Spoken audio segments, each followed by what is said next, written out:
আসসালামু আলাইকুম সুপ্রিয় শিক্ষার্থী বন্ধুরা। আশা করি সবাই ভালো এবং সুস্থ আছো। আজকে আমাদের আলোচনার টপিক হচ্ছে নাউন। আমরা যখন কোনো সেন্টেন্স লিখতে যাই তখন আমাদের নাউনটা খুব কাজে আসে। নাউনটা খুব ইম্পোর্টেন্ট। সাবজেক্ট হিসেবে হোক, অবজেক্ট হিসেবে হোক আমরা নাউন ব্যবহার করি। তো নাউনের যখন সংজ্ঞা দিতে বলা হয় তখন আমরা বলি যে পৃথিবীতে যা কিছু রয়েছে যেগুলার নাম আছে সেটাই হচ্ছে নাউন। যেমন যদি বলি বুক, বুক অর্থ বই, নাউন, বয় ছেলে, গার্ল মেয়ে।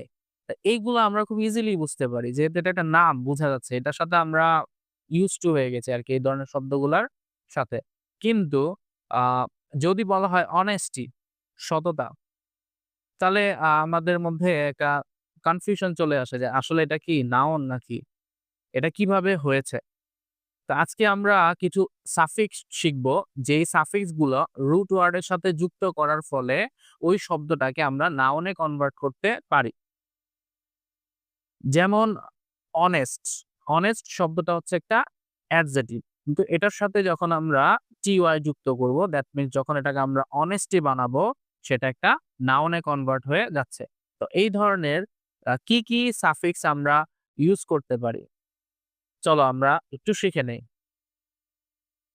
CECYCH, ITYTY, Ness, Hood, Dom, Sean, Sean, Ends, Age, Ment, TH, Sheep, OR, UR, URE, ISM, IST এই সাফিক্স গুলো যদি আমরা রুট ওয়ার্ডের সাথে যুক্ত করি তাহলে ওই শব্দটা নাউনে কনভার্ট হয়ে যায়। আশা করি এরপর থেকে কোনো প্যাসেজের মধ্যে এই ধরনের কোনো শব্দ থাকলে এটা কি নাউন কিনা এটা বুঝতে তোমাদের কোনো সমস্যা হবে না।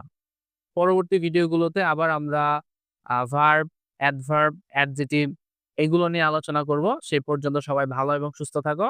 আসসালামু আলাইকুম।